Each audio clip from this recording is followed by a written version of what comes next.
I remember well when the war started.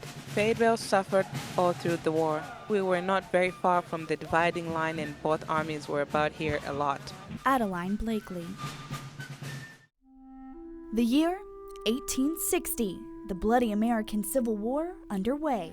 In some ways, slaves understood what this war was about before anybody else did. Slaves like Adeline Blakely, who was brought to Northwest Arkansas as a baby and worked for the Blakely family. From birth, they are taught that, black people are constant state of childlike. Slavery is a good thing for black people.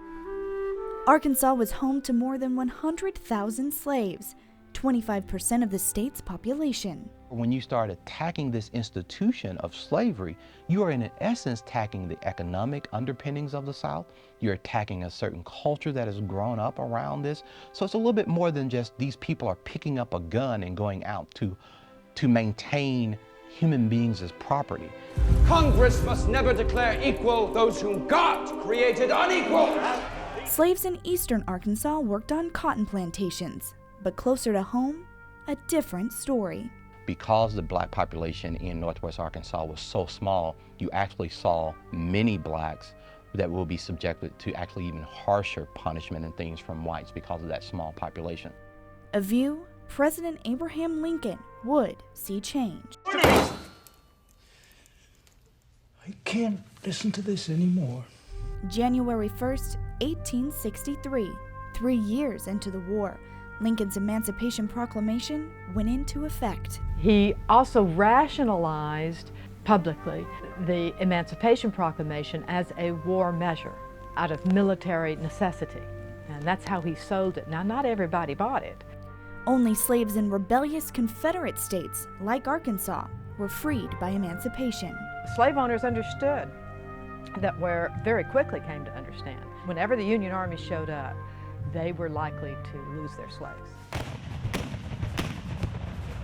During battles like Prairie Grove, if slaves could escape to Union lines, they were freemen. What they were doing was rejecting their bondage and embracing the possibility of a entirely different life. A life only later granted in 1865 at the end of the Civil War and the signing of the 13th Amendment, relieving all African Americans of forced servitude forever. Blood's been spilled to afford us this moment. Now!